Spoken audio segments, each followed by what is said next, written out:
likes to this videos? If we make 5,000 likes to this video, we will upload more patriotic news. Thank you. IT's happening. Jeff Sessions just fired 46 Obama appointees. Do you support this? Jeff Sessions, the Attorney General appointed by Trump, just fired 46 federal prosecutors appointed by Barack Obama. Business Insider reports that on Friday, U.S. Attorney General Jeff Sessions asked the remaining 46 chief federal prosecutors appointed by former President Obama who have not already resigned to do so in order to ensure a uniform transition. Here is the official statement of the Justice Department. As was the case in prior transitions, many of the United States attorneys nominated by the previous administrations already have left the Department of Justice. The Attorney General has now asked the remaining 46 presidentially appointed U.S. attorneys to tender their resignations in order to ensure a uniform transition. Until the new U.S. attorneys are confirmed, the dedicated career prosecutors in our U.S. attorneys' offices will continue the great work of the department in investigating, prosecuting, and deterring the most violent offenders. Sarah Isker Flores, President Trump and Jeff Sessions are finally beginning draining the swamp. They recognize the fact that every single employee hired by Obama is a potential mole and a leak, so they have to get rid of them immediately. What are your thoughts on this move? Do you agree with Jeff Sessions? Do you think that he should fire every single employee hired by Obama and his administration?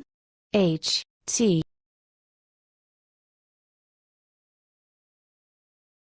The truth is out.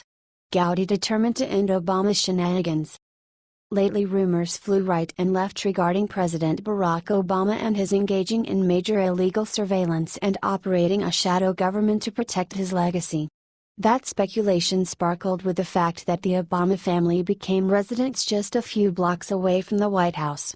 Now, Gowdy is gearing up his operation to stop Obama's shadow government. In that process, he discovered the surveillance operation, running it through the National Security Agency, NSA. Recently, Reality Winner, one of Obama's cohorts, was arrested for leaking highly classified documents against Trump and his potential connection Russia. Gowdy has confirmed that he is going to stop the NSA from running these programs. Gowdy said, "We're not going to reauthorize these surveillance programs if the American people are not satisfied that their security is not going to be safeguarded." He continued with his concerning over the program's false use, this unmasking, that is a privilege to be able to request that a U.S. person's name be unmasked. I want to know who's making the request, and, what is the evidentiary basis of that request? And if it's late in your tenure, like the day before you leave office, that should send off alarms and sirens in your head as to why that person did it. What are your thoughts on this? Comment section below.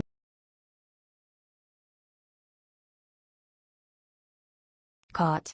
The country who is the first to officially ban sanctuary cities. Every one of us knows exactly how fast the situation in sanctuary cities escalated and went out of rule since ex-President Barack Obama started the allowance of these cities. Since cities have determined themselves to be sanctuary to those illegals who disobeyed our laws by entering this country, and even more shocking, came here to break criminal laws. Law and order have turned into chaos in these cities, to the point where local law enforcement refused to comply with federal officials and handing over criminal illegal suspects to these federal agencies. The state of Texas has had its fill of sanctuary statues in their cities and counties, and with help from his legislature, Governor Abbott signed a bill to fully ban sanctuary cities and to punish that local law enforcement who aid and abet criminal illegal aliens. From Breitbart, Texas Governor Greg Abbott signed the state's sanctuary city bill into law Sunday night during a Facebook Live event from his office.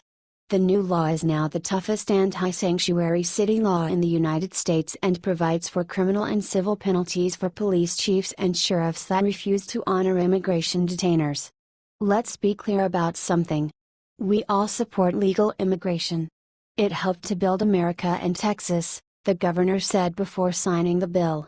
Legal immigration is different from harboring people who have committed dangerous crimes.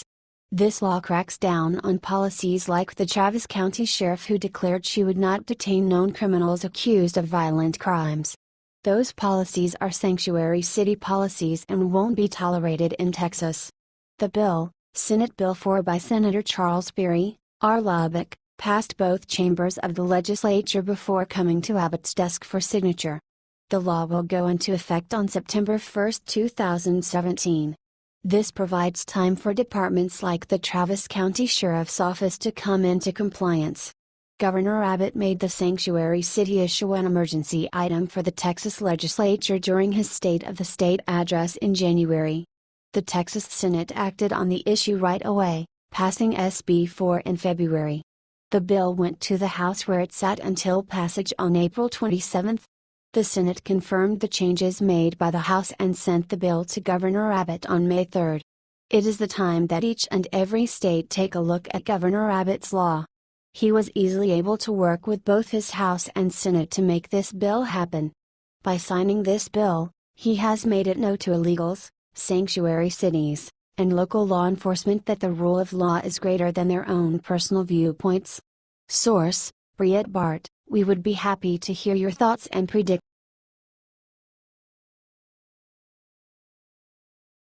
Seconds ago. Hillary Clinton and Mueller in cooperation to do something bad. Hillary Clinton, the former Secretary of State, facilitated the transfer of highly enriched uranium, (HU).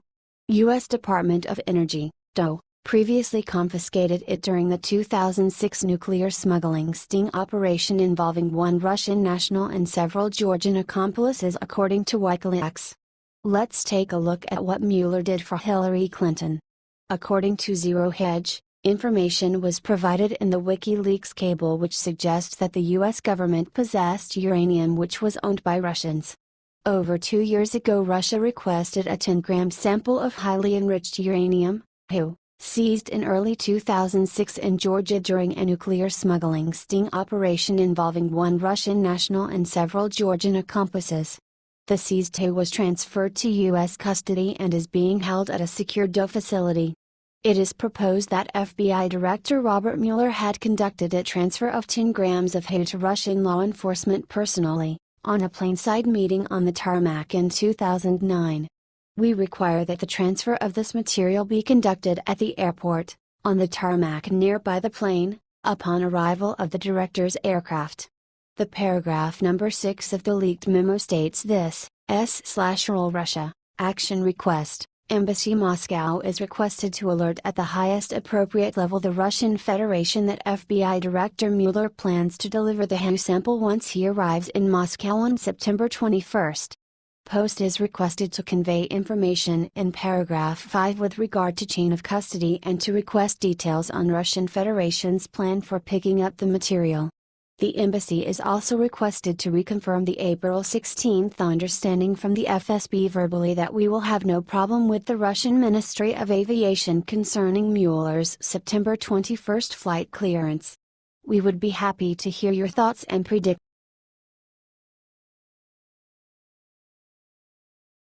Game changer: huge company revealed its intentions to lead the resistance against Trump. Will you boycott them? Instead of supporting and standing behind our democratically elected President Donald Trump and his innovative vision for restoring America's economy to its former greatness, some of the businesses that are run by liberals foolishly keep speaking up against Trump at their own expense. The CEO of one popular company has announced that she made a promise her whole company would help lead the resistance against President Trump.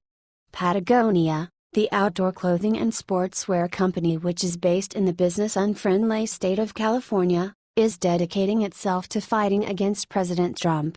Rose Marcario, its CEO, is reportedly unhappy that Trump is re-evaluating all the national monuments former President Obama used an outdated 1906 law to create as part of a federal land grab.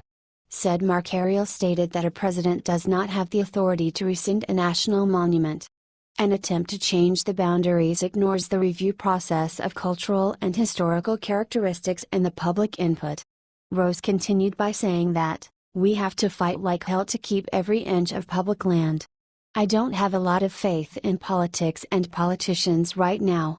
In regards to the opposition of Trump and Trump-backed politicians, the company has already donated more than $1 million.